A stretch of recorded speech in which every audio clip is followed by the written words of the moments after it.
Tim Geithner just can't get it right.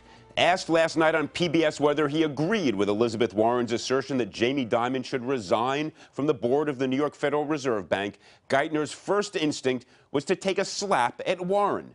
Pressed further on the substance of the issue, Geithner tried to dismiss the issue as just one of perception. The American people should understand that although the Fed was set up that way, those banks and the members of the board play no role in supervision. They have no role in the writing of the rules, and they play no role in decisions the Fed makes about how to respond to a financial crisis. Their role is a much more limited role, and the role is to help provide a perspective on what's happening in the economy as a whole. But I agree with you that the perception is a problem, and it's worth trying to figure out how to fix that. This is not just an issue of perception, because what Geithner doesn't tell you is that the board does the single most important thing any board does. It chooses the president of the Fed, the person who does make all the decisions, writes all the rules, and makes all the calls in the midst of a crisis.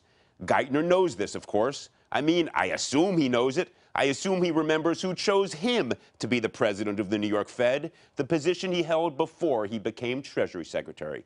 The people who were on the board and weighed in to advise at the request of the board when Geithner was chosen included Hank Greenberg of AIG fame and John Whitehead of Goldman Sachs.